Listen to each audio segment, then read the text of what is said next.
Muy buenos días, sean todos bienvenidos a un capítulo más de Legalmente por las pantallas de El Club de los Emprendedores. Estamos ya con Alejandro Hurtado. ¿Cómo estás, Alejandro? Qué bueno, Alejandro. El día de hoy tenemos un invitado, ¿cierto? Sí, saliendo de lo habitual, vamos a compartir hoy día con un invitado, amigo y colega, Gonzalo Torres Zúñiga, profesor de Derecho Tributario, abogado de la Universidad Central, igual que el que habla, y especialista en la materia. Le pedí, por favor, que nos hablara de los delitos tributarios, ¿no? Que además es su especialidad. Además, señalar de que fue ex subdirector jurídico de Impuestos Internos. Así que Mira. experiencia sobra ahí. Claro. Gonzalo, ¿cómo estás? Muy bien, Alejandro, muchas gracias por haberme invitado. En primer lugar, le agradezco mucho, ¿no es cierto? Y bueno, a tu disposición para poder ayudarlos, ¿no es cierto?, en esta materia que algunos lo ven tan compleja, pero que no es tan compleja, sino que es una materia delicada, pero que hay que saberla enfrentar muchas veces.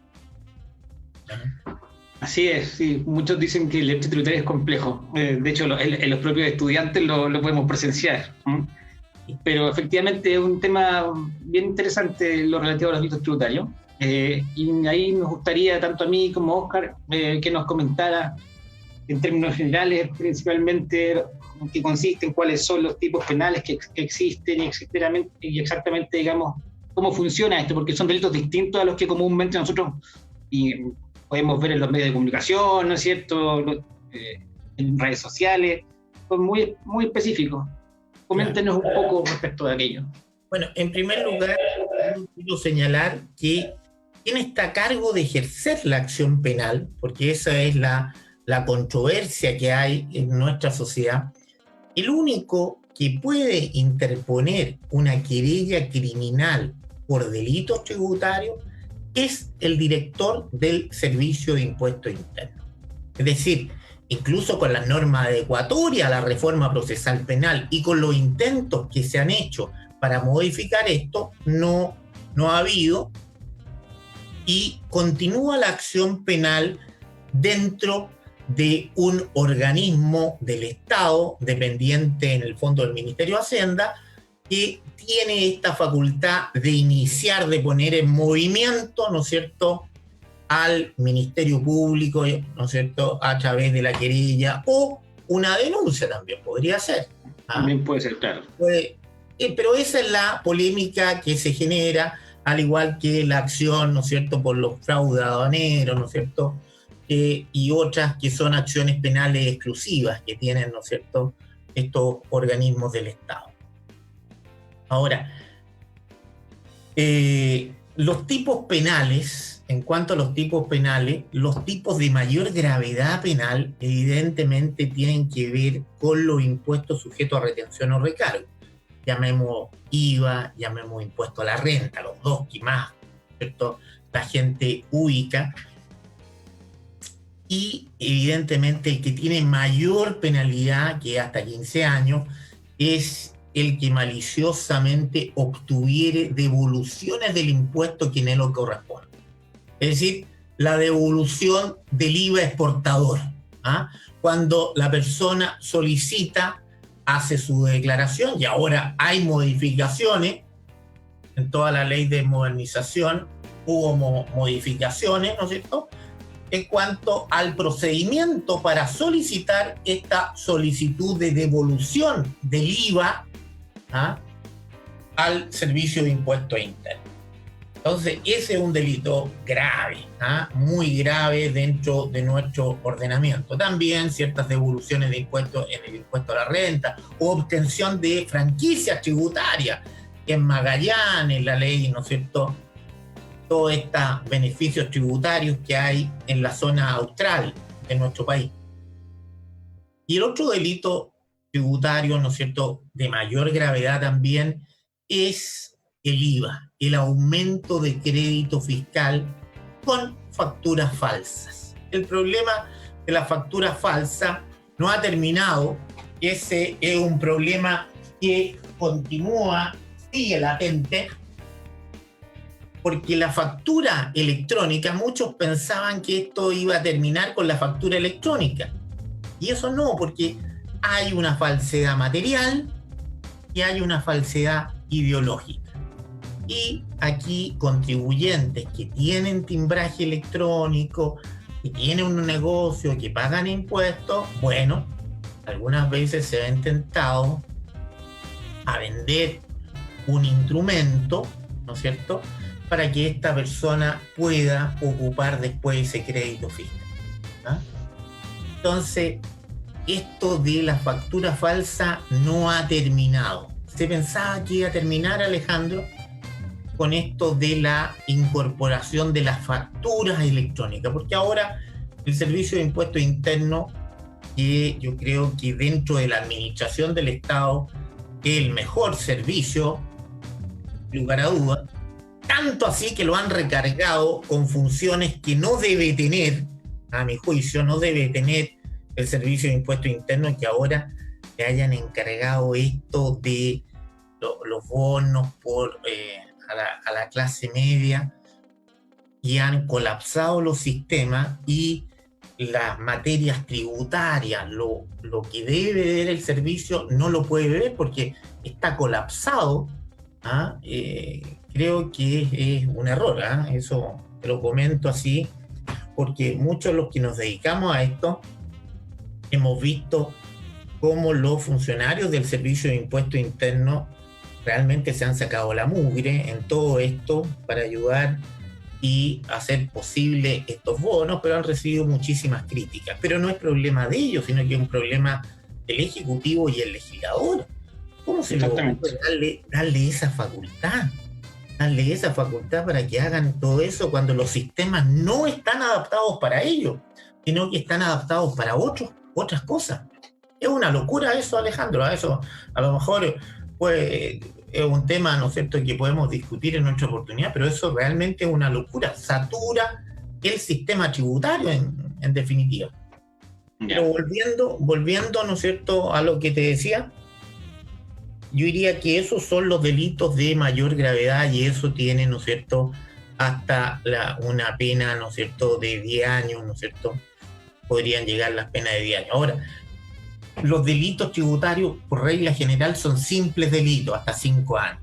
Hasta 5 años. Pero esos son los dos más graves. Esos son los dos más graves que yo te puedo mencionar.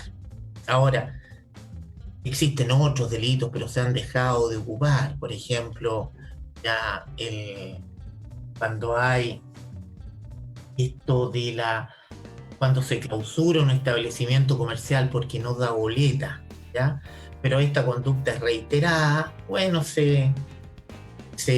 el servicio se puede querellar por la violación de la clausura, pero tú comprenderás que no tiene mayor relevancia esos tipos penales ni para el Ministerio Público, ni para el sistema, ni para los jueces de garantía. Es decir, van a ser querellas simbólicas porque no llegan a muy buen destino. No llegan a muy buen destino ese tipo de conductas penales que en realidad debieran ser resueltas en otra sede, en una sede infraccional, ¿cierto? Y reclamarlas ante el juez tributario y aduanero, la nueva justicia tributaria, pero no dejarlas para ser sancionadas en sede penal, o los delitos de comercio clandestino y otras. Pero yo creo que el servicio ejerce bien esta facultad. Solamente hay dos periodos muy negativos en la historia del servicio. En la historia del servicio, uno después de el golpe de Estado o pronunciamiento militar, como quieran llamarlo la gente, ¿no es cierto?, o golpe, ¿no es cierto?, que después del año 73 se acusa a ciertos jerarcas de la Unidad Popular por delitos tributarios, cuestión que, ¿no es cierto?, no era así, lo fueron a interrogar, y creo que hasta ¿no es cierto?, Pisagua y Cadapso, ¿no es cierto?, hubo interrogación por delitos tributarios. Imagínate la utilización del sistema. Y el otro periodo negativo también que tiene la utilización de la querella criminal fue en el contexto de las campañas políticas. ¿Ah? Y ese es un tema súper relevante para muchos. Tú me lo comentabas tiempo atrás, que ahí tú tenías varias disquisiciones respecto a lo que ocurrió, digamos. Claro. Yo creo ahí, Alejandro, que no había un dolo, el dolo específico, ¿no es cierto?, de defraudar al fisco. Ahí yo pienso que había un dolo, ¿no es cierto?, a lo mejor podía, pero tampoco existían estos delitos electorales que ahora sí existen con la nueva ley, ¿no es cierto?, que regula todo el financiamiento. Había, yo creo que una figura atípica en todo eso, y yo creo, sinceramente, te lo digo, que no había un ánimo defraudatorio, ¿no es cierto?, hacia el fisco. Pero se usó todo esto, ¿no es cierto?, para ambos lados, para un lado, ¿no es cierto?, las querellas por delitos tributarios. Y yo creo que eso no es el buen camino, porque tampoco, y tú, ¿no es cierto?, te dedicas a la materia económica y las materias penales, tú sabes que el derecho penal no tiene como objeto, ¿no es cierto?, el comportamiento, ¿no es cierto?, buscar un mejor comportamiento de las personas. Algunos dicen, no, es sancionatorio el derecho penal. Entonces, claro, el fin a lo mejor de prevención general del derecho penal, algunos dirán, ¿no es cierto?, los teóricos del derecho penal, pero no es la razón de ser. La razón de ser, hay que castigar los delitos más graves, Claro, el ejemplo ejemplarificador se ocupa en materia tributaria, pero no en todos los casos. Yo creo que hay dos grandes errores, lamentablemente, de mi querido Servicio de Impuestos Internos. Uno fue en el año 73, fue el golpe de Estado, que se utiliza al Servicio de Impuestos Internos para meter preso a ciertos dirigentes de la Unidad Popular, y otro, ¿no es cierto?, es cuando se utiliza esto por el financiamiento de las campañas políticas. Alejandro, Jorge. Que no hay... Yo le digo Jorge porque Alejandro le dice Gonzalo. Entonces, está Jorge Gonzalo Torres, está con nosotros invitado el día de hoy.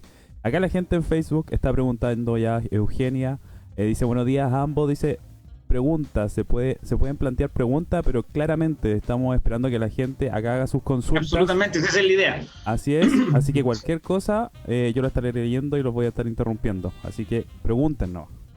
Perfecto, Oscar, muchas gracias. Muchas gracias.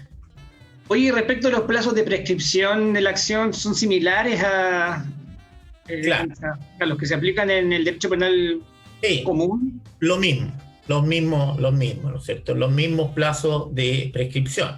Ahora, eso es diferente a la prescripción de los impuestos. ¿Por qué? Cuéntanos esa parte interesante. La prescripción de los impuestos, tiene un tratamiento diverso. En cuanto a, ¿no es cierto?, los impuestos prescriben por regla general en 3 años, pero siempre que no sean impuestos sujetos a declaración, o si presentaste declaración, esta no sea maliciosamente falsa, ¿no es cierto?, porque ahí se te aumenta 3 años más, es decir, 6 años.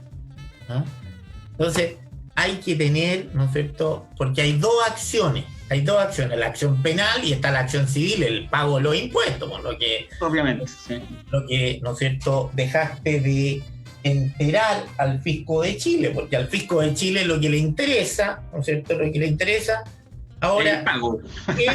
Ahora, quien lo pague, ¿no es cierto?, efectivamente, ¿no es cierto?, no le interesa, ¿no es cierto?, pero le interesa al fisco es la recaudación. Ahora, algunos dicen que los delitos tributarios eran con un solo fin, con el fin de perseguir la evasión fiscal. Ese es el único fin que tendrían.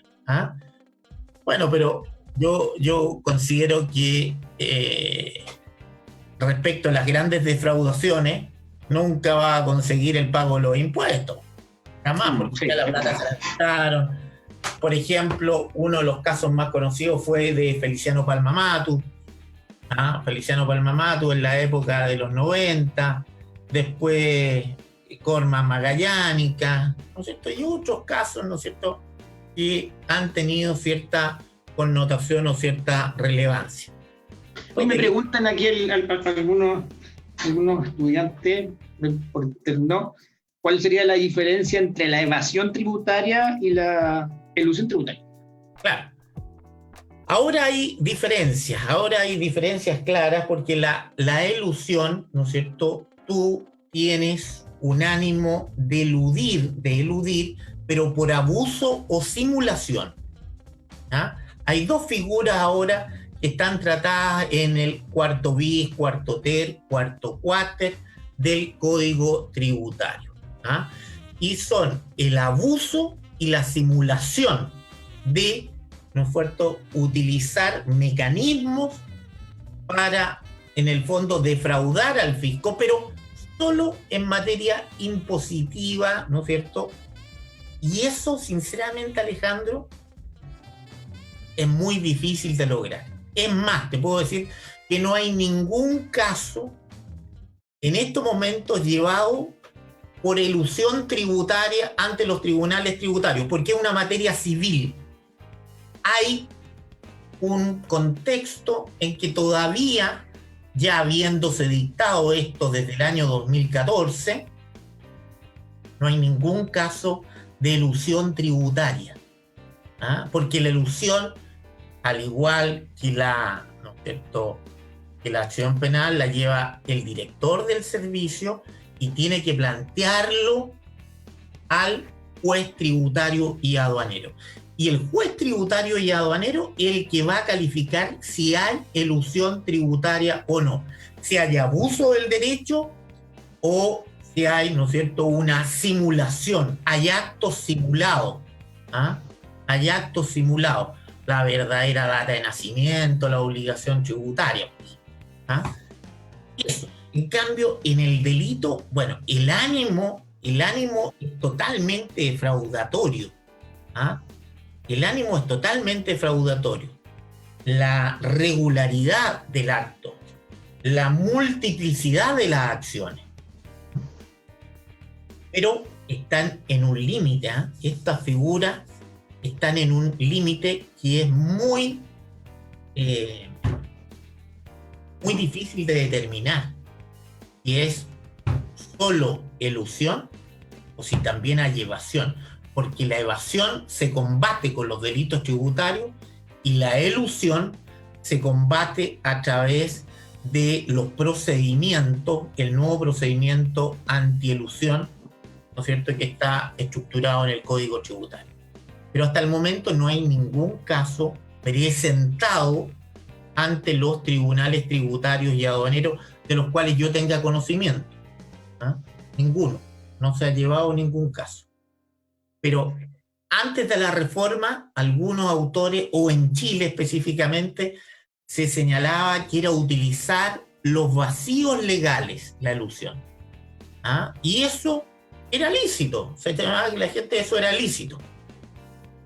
Bueno, pero eso ahora está más regulado, pero a pesar de ello no se ha utilizado. ¿Y por qué no se ha utilizado, Alejandro?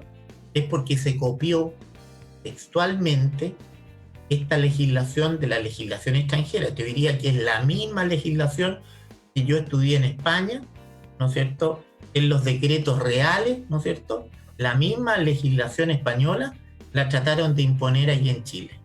Y es por eso que no ha tenido aplicación práctica, porque debimos haberla adaptado esa legislación a la realidad práctica. Cuando tú copias algo de otra realidad, no la... Hay ejemplos varios también, de hecho, no solo en materia tributaria. Hay, en distintas normativas se ha hecho eso y hemos tenido más de un problema en lo sucesivo. No, eso yo diría que por eso, ¿cómo se llama? Claro, los estudiantes o todo el mundo académico está más o menos expectante que haya, ¿no es cierto?, un caso de elusión, pero les tengo una muy mala noticia, no hay todavía. No hay todavía casos de elusión. Ahora, casos de evasión, bueno, siempre hay casos de evasión, siempre la tendencia de algunas personas es tratar de evadir los tributos, los impuestos. Y eso hay que tener una cultura del pago de los impuestos. Ahora, evidentemente dentro del marco legal. dentro del marco legal. Si tú actúas dentro del marco legal, está bien. No hay inconveniente. Ahora, nuestra legislación, ahora hay un nuevo proyecto, y el nuevo proyecto que se está discutiendo para dar liquidez a las pymes es que del impuesto del 25%, ¿no es cierto?, baje a una tasa a las pymes solamente a un 10%. Vamos a ver si se aprueba o no. Ahora, yo creo que es la única manera que tú puedes reactivar algo la economía, es bajando las tasas de impuestos. Bajando las tasas de impuestos tú puedes reactivar economía. Y de esa manera también se evita la comisión de ilícito. Claro. Ahora, pero eso en el impuesto a la renta, pero tú tienes un impuesto al IVA que es un 19%. A lo mejor esta sería la oportunidad, Alejandro, ¿no es cierto?, que el Estado empiece a estudiar un IVA diferenciado. El IVA diferenciado, es decir, el IVA a los productos básicos, tasa cero a los productos básicos, y una tasa intermedia de un 10% y una tasa alta ya a los palos de golf, a los que hacen equitación, esquí, ¿no es cierto?, que son otros tipos de actividades, ¿no es cierto?, pero que no son esenciales para la supervivencia del ser humano. A eso aplica ya una tasa de un 30%. Entonces, para que sea una sociedad más justa en materia tributaria, y eso va a decir relación directa también con la comisión o no de delitos tributarios, tú tienes que establecer tasas de IVA diferenciado. ¿Cómo le va a cobrar el mismo impuesto a la gente que gana 10 millones de pesos o 20 al gerente de Codelco que al que gana el sueldo mínimo? No tiene. ¿Y eso se ha discutido en definitiva o son conversaciones entre pasillos, ¿no? Digamos? No, son conversaciones que se dan entre los académicos. Ahora, el único candidato presidencial que yo alguna vez escuché de esto, a Marco Enrique Ominami, que fue en la primera campaña que llevaba un programa de esa envergadura. Pero mira, cuando llegan los gobiernos, ¿no es cierto?, llegan los gobiernos y el problema en materia tributaria es que cada gobierno quiere llegar con su programa y hacer sus modificaciones y modificar todo en materia tributaria. Desde el año 2014 que los contribuyentes están sujetos a constantes modificaciones en materia tributaria. En la era Bachelet, 3 modificaciones. Ya en la era Piñera vamos con la primera que salió, que costó tanto, y vienen otras más. Entonces, y la política tributaria, y eso también va a decir en relación con los delitos tributarios, es muy cambiante y tienen que ser políticas de largo plazo. ¿Cómo le va a estar cambiando las tasas, los sistemas a los contribuyentes de la noche a la mañana? Tú tienes que darle un periodo de adaptación. Entonces eso yo creo que ha actuado en contra de los emprendedores. Este sistema de estar cambiando la legislación a cada rato es lo peor. Ahora, démosle estabilidad o hablemos en serio y ya, hagamos algo en serio y establezcamos por primera vez el IVA diferenciado. Busquemos la justicia tributaria. Ya. Oye, una consulta dentro de tu experiencia, obviamente. ¿Incorporaría alguna conducta o a ti te suena alguna conducta que hoy día no es delito que debiese serlo? Mira, yo creo que en materia tributaria y en el... ¿O estamos bien en ese sentido? No, yo creo que estamos bien porque en el... que tú me lo enviaste una vez, me parece, ¿te acuerdas? Este modelo de código penal en el que se estudió en el Ministerio de Justicia, en el primer gobierno de Piñera ingresó, después, no sé, pero los delitos tributarios se resumían en 4 o 5, me parece. Se resumían en 4 o 5. No, yo creo que en cuanto a tipificación, yo creo que yo no haría modificaciones. Más, yo derogaría ciertos ciertos delitos que no es fundamental llevarlos a la justicia criminal. Dice relación con con otros tiempos, la época del 60, ¿no es cierto?, con otros tiempos de tipificación. Yo la clausura, un establecimiento comercial, la violación, no la llevaría a materia penal. Sinceramente Claro, no. Hay que ir con los tiempos también, obviamente. No la llevaría, no la llevaría a materia penal, no. Oye, en cuanto a la legitimación activa que hoy día, ¿no es cierto?, tiene el Servicio de Impuestos Internos, la persona del director, que es quien puede presentar, ¿no es cierto?, la querella que mencionábamos. ¿Qué te parece si no sé, sería, digamos, o te parecería bien que esa facultad se ampliara al Ministerio Público? Porque ha sido la gran discusión, digamos.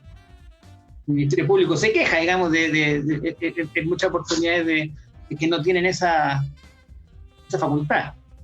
No, yo sinceramente ahí no, yo quiero ser bien sincero. No, porque no tienen la especialidad. Primero, no tienen la especialidad y se podría utilizar entre la gente como venganza ciertas situaciones para hacerle daño a un comerciante. Entonces, porque en materias comerciales se puede dar esa situación. Entonces, yo no creo que todavía no está la cultura para eso y hasta el momento se ha hecho bien. Hay algunos periodos negativos que yo te resalté, pero en general la conducta del órgano fiscalizador como el Servicio de Impuestos Internos siempre ha estado a la altura de las circunstancias. Creo que es bueno dejar eso en manos todavía del Servicio de Impuestos Internos. Lo que sí yo haría,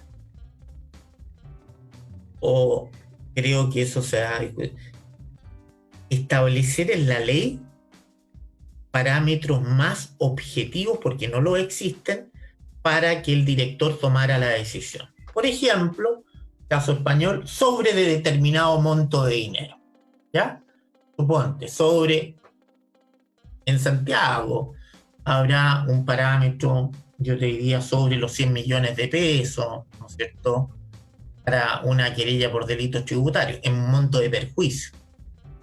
En Coyhai, ¿qué monto vamos a fijar? Porque no todas las realidades de nuestras regiones son iguales.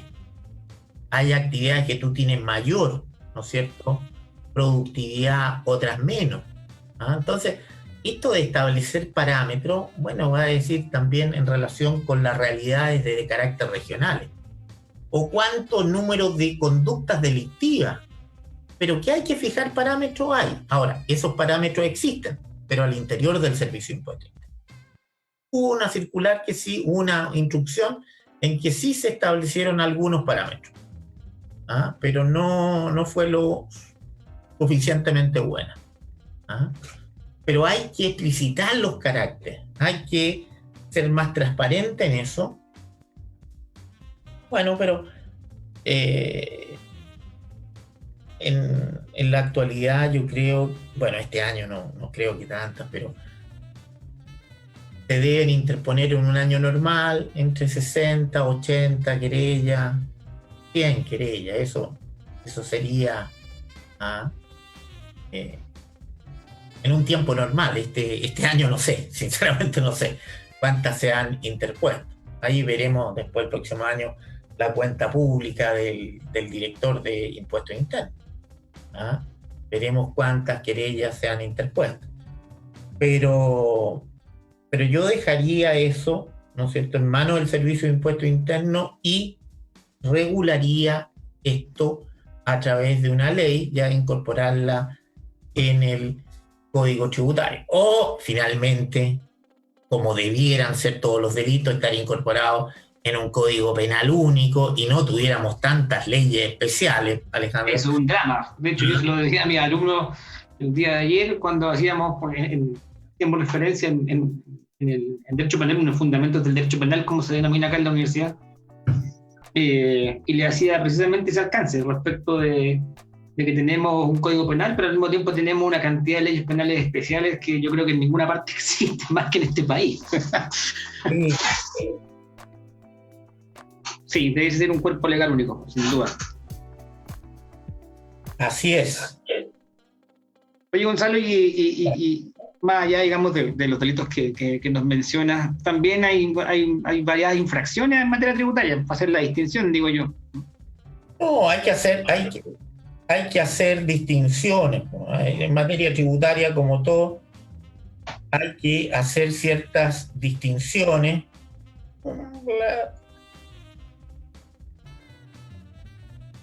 Alejandro, Jorge, ¿les parece que invitemos a la gente a participar, a que se quede con nosotros y nos vamos a una pequeña pausa comercial y volvemos con más legalmente? Vale, ok.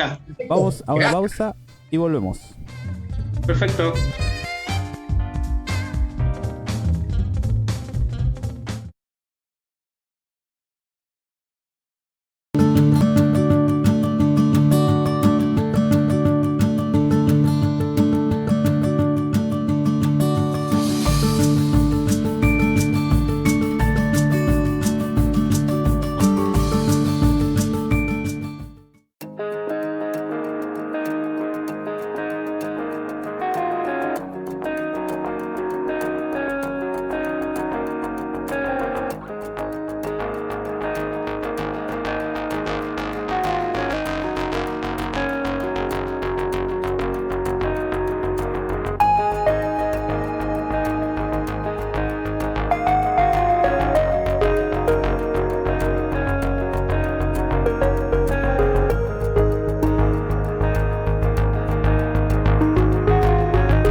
Ya estamos de vuelta con más legalmente por las pantallas de El Club de los Emprendedores. Tenemos nuestro invitado ahí, Jorge Torres y Alejandro Hurtado. Alejandro, sigamos con la entrevista, está muy interesante y invitamos a la gente a participar el día de hoy.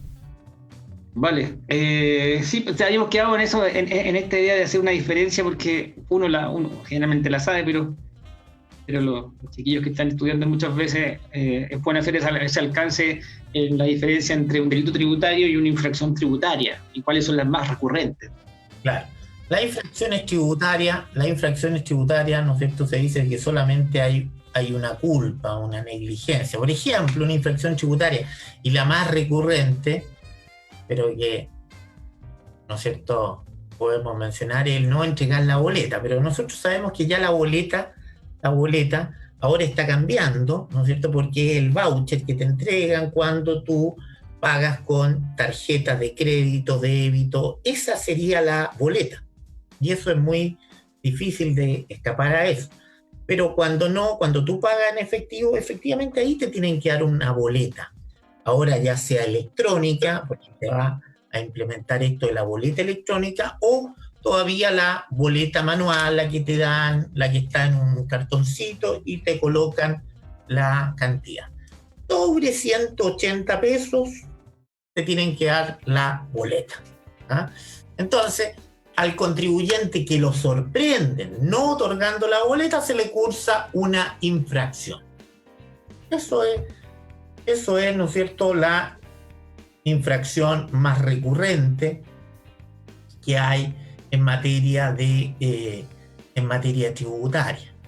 La infracción de no otorgar la boleta, la guía de despacho o la factura. Ahora, ¿cuál es la distinción? Bueno, eso, ¿no es cierto?, tiene un procedimiento especial que tú puedes reclamar de esa infracción.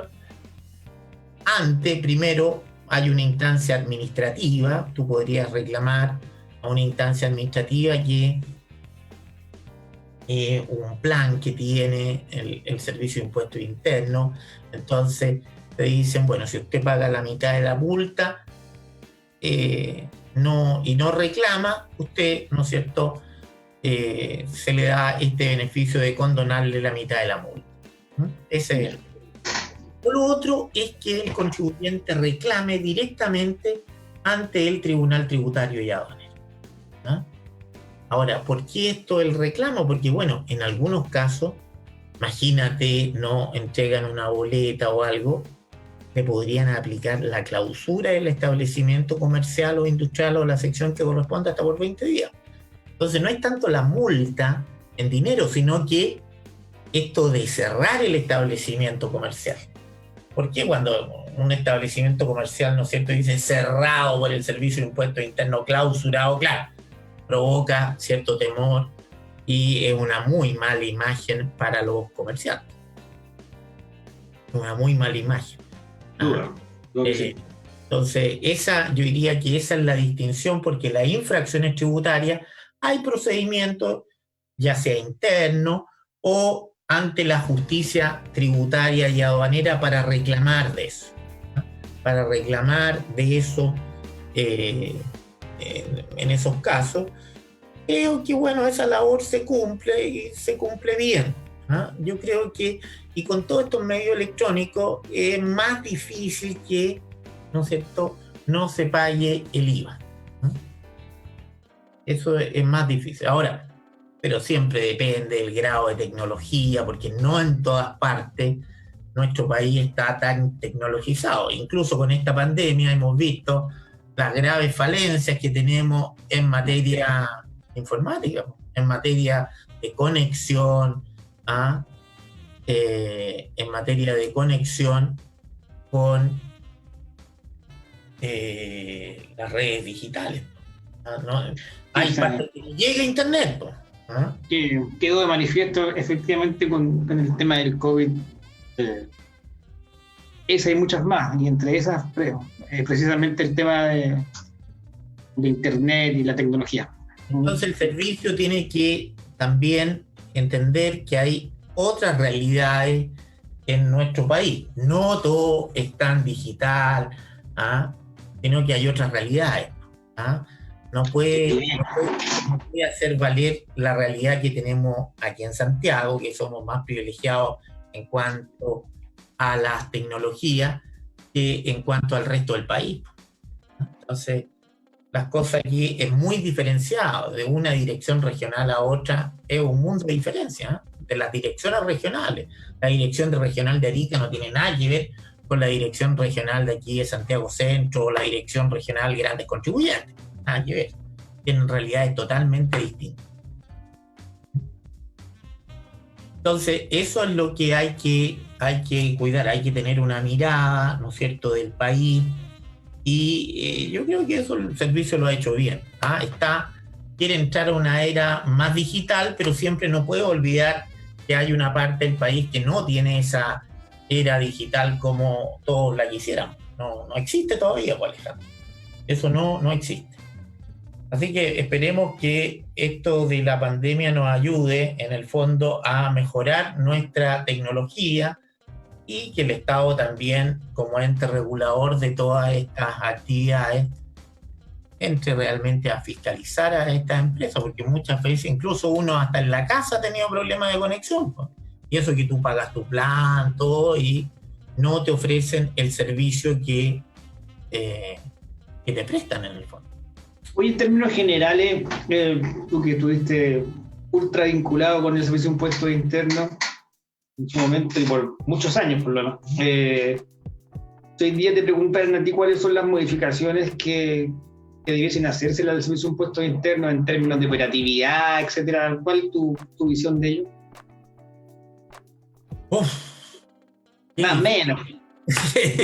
Qué difícil, pero mira, yo creo que, y era lo que yo te comentaba, que esta ley de modernización tributaria trajo algo bastante bueno, que iba a ser la figura del defensor del contribuyente, lo que se llama el DDCON, y trae esta figura nueva, este servicio público nuevo, y va a depender de Hacienda,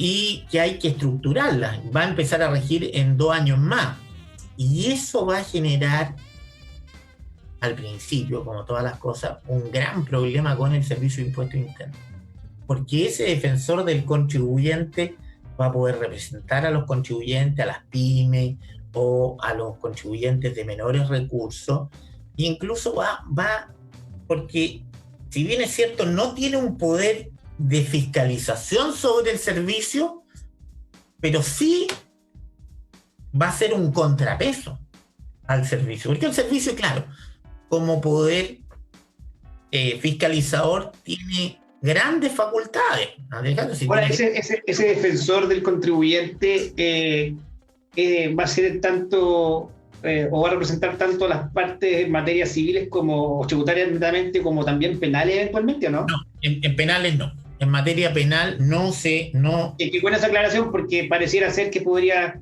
sin conocer a fondo la figura. Muy buena observación. No, el legislador, ¿no es cierto?, deja aparte, mira, aquí en materia penal no tiene competencia. Es decir, no va a tener competencia para conocer los casos que se lleven ante delitos tributarios y toda la competencia que tiene el director en materia penal. Pero en la otra materia sí, incluso la gente puede interponer un recurso de queja en el fondo contra las actuaciones del servicio. Ojo, eso va a ser cuando esté en plena operación, como ocurrió que ha ocurrido en otros países, genera mucho roce con el Servicio de Impuestos Internos y con los fiscalizadores. Más allá que corresponde a un eventual debate en otro programa, pero ¿cómo nace el defensor del contribuyente? A propósito de qué se generó, porque es una figura súper potente, nueva.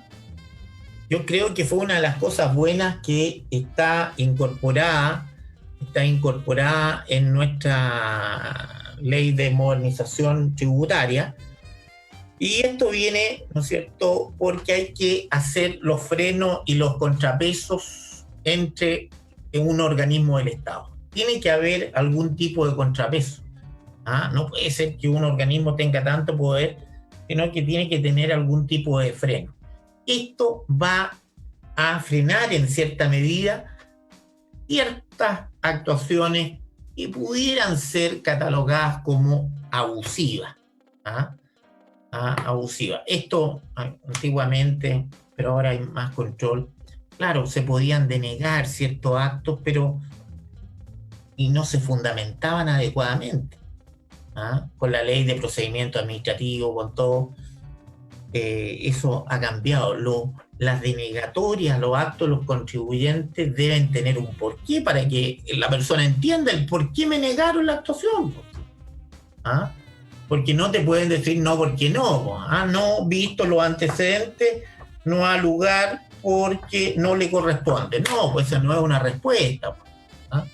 Tiene que haber una fundamentación en la respuesta del órgano fiscalizador.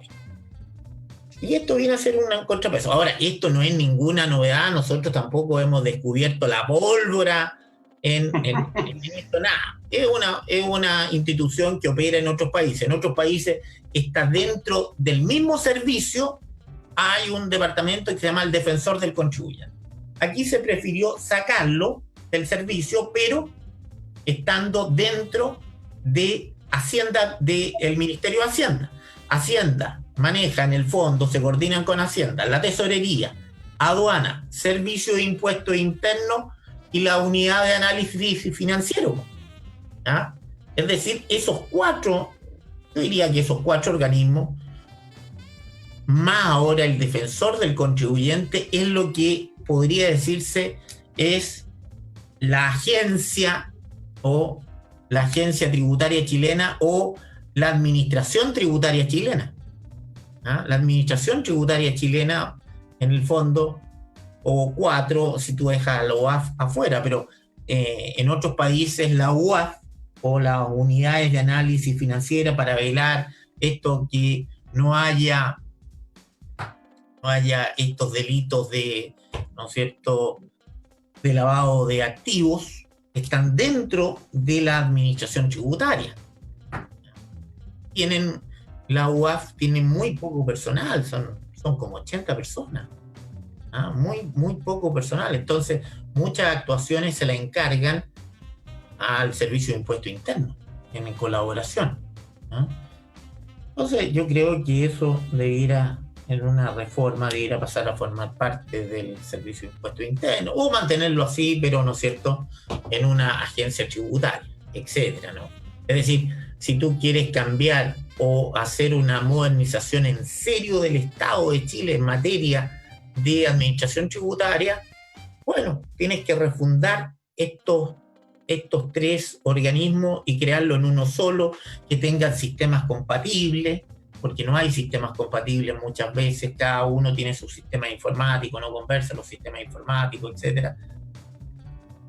Entonces, yo una vez conversé con un ex tesorero general de la República y me dijo, mire, yo era recabro en ese tiempo, entonces yo le dije, yo estaba por el proyecto español que era refundar y crear una agencia tributaria en un solo organismo, es decir, ventanilla única. En un solo organismo están todas las funciones de que hace la tesorería, que hace aduana y hace el servicio de impuestos. Pero me dijo que eso no era factible en el caso chileno por la corrupción. Pero eso no es, yo creo que en la actualidad eso no es motivo para no hacerlo, porque ahorraría costos al Estado, no en cuanto a personal, pero no en cuanto a seguir creciendo. Tú tienes que tener un aparato fiscalizador pequeño, pero eficiente. Y a lo mejor no es tan eficiente, y tampoco es tan eficiente el servicio que se les presta a los contribuyentes, sobre todo cuando te van a pedir devoluciones de impuestos que les corresponden. Entonces, te colocan muchas trabas, no, porque esto va a la tesorería, y la tesorería es la que emite el cheque. Entonces, tiene todo un entrabamiento ahí de carácter comercial. Alejandro, Jorge, acá nos están haciendo consultas a través de WhatsApp. Teo Troncoso me dice que fue ex alumno suyo, Alejandro, no sé si lo recuerda. Sí, absolutamente. Ahí lo recordó. También le recordamos, conversamos más de alguna oportunidad. Le recordamos a la gente que nos pueden enviar también su mensaje de voz o de texto al más 569-34-277873, como lo hizo Teo. Y él dice, falta más fiscalización, porque cada día aparecen más empresas de papel. Eso es verdad. Eso es verdad, ¿no es cierto? Falta esa mayor rigurosidad en la fiscalización. Pero también el servicio tiene un límite, porque en la Constitución está establecido la libertad económica. Está establecido. Entonces, ¿cuántas personas jurídicas puede crear una persona? Las que quiera. Las que quiera. Entonces, tú no puedes limitar eso. Pero lo que tú puedes hacer, y eso es lo que se hace, es un registro de quiénes son los socios, para ir viendo si hay alguna especie de defraudación. Pero en eso tiene toda la razón el alumno, ¿no es cierto?, que señala eso, que falta una mayor fiscalización. Esteban. Tiene toda la razón Esteban Troncoso. No, Teo Troncoso. Teo, perdón. Sí, Ahí le mandamos un saludo a Teo. Así que él tiene toda la razón, ahí falta una mayor rigurosidad en la fiscalización. Yo conozco la realidad del Servicio de Impuestos Internos, la realidad de aduana y tesorería. Su realidad interna desconozco los sistemas de ellos, yo conozco solamente la realidad del Servicio de Impuestos Internos. se tratan de hacer esa fiscalizaciones. Cuando una persona empieza a crear muchas empresas, bueno, el por qué, y se le cita. O cuando empieza a contratar parientes, bueno, ¿por qué está contratando tanto pariente? Oye, y en el caso de los fiscalizadores de impuestos internos, pues lo trato de asociar con, en mi caso, cuando yo estuve en la dirección del trabajo, tenía también mis fiscalizadores a cargo. En el caso de los fiscalizadores de impuestos internos, ¿fiscalizan vía por la existencia de reclamos o denuncias? ¿O tienen programas anuales de ciertas empresas? ¿O para ciertas empresas? Hay programas anuales, hay programas que se hacen antes, y hay programas emergentes que nacen de acuerdo a las circunstancias, y también, ¿cierto? Y también hay muchas denuncias que llegan, muchas denuncias. Hay casos, claro, que uno tiene que guardar silencio porque llegan muchas denuncias. ¿Quiénes son los que denuncian? Generalmente los ex trabajadores o los ex contadores que renuncian bajo reserva. Llega mucha denuncia y alguna efectivamente anónima, y ni siquiera por el canal web, con cartas, cuestiones, llegan, ¿no es cierto?, este tipo de situaciones. Bueno, y ahí se hace una selección, pues ahí, Alejandro, el servicio hace una selección de estos temas.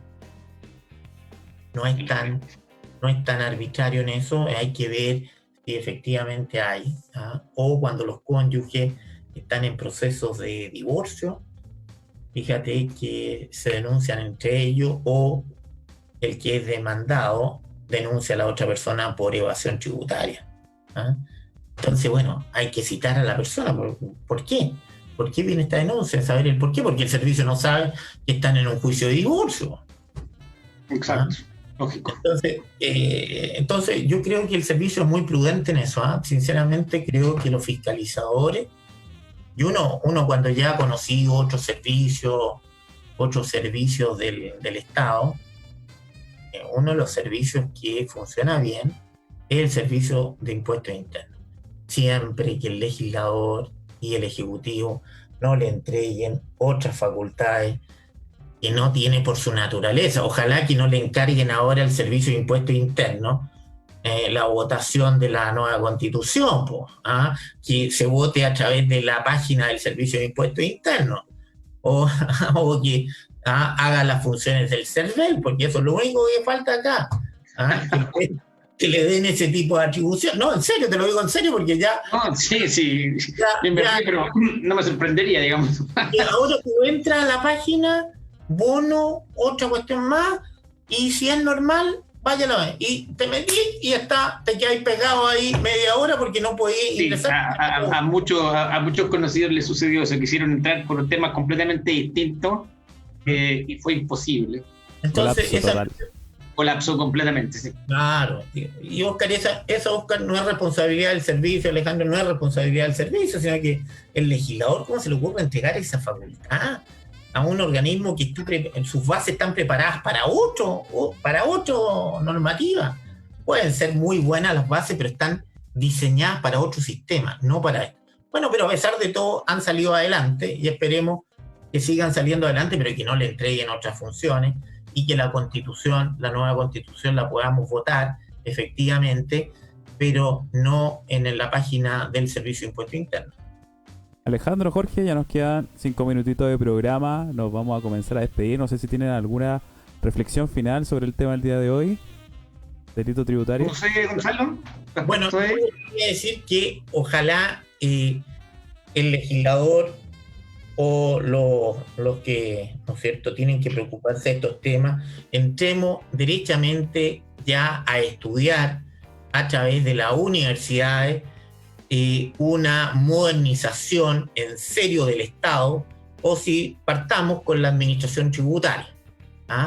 Partamos con la administración tributaria en la refundación de estos servicios, entregar un mejor servicio, y eso va a redundar en que no van a haber tantos trámites, tanto colapso, ¿no es cierto?, para los emprendedores.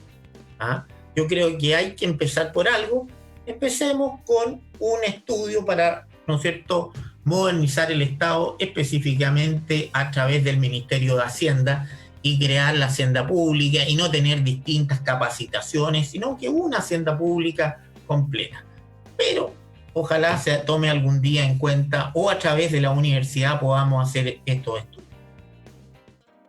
Yo diría que eso, en la legislación tributaria solamente haría los parámetros objetivos para querellarse por delitos tributarios. Eso es lo que yo haría, Alejandro. Perfecto. Sí, buena conclusión después de la conversación de hoy día, sin duda. Y que nos ha quedado bastante claro en varios temas que a ratos son medio complejos de analizar, pero cuando el experto lo analiza y lo aterriza se hace mucho más sencillo. Lo cual se agradece el día de hoy en el programa. Y que quedo a disposición de ustedes. Oscar, muchas gracias por la conexión, todo. Alejandro, ¿no es cierto?, queda a tu disposición. Si hay consultas, después me las manda y las contestas tú, por supuesto, ahí, ¿no es cierto?, para todos los alumnos que lo requieran. Así que, sí, no, sin duda. Y esperar tenerte de vuelta en la universidad el primer semestre del próximo año. Encantado. Para que sigamos conversando y generando seminarios o charlas, que por ahí tenemos una pendiente del defensor del contribuyente ya en septiembre, octubre, de todas maneras.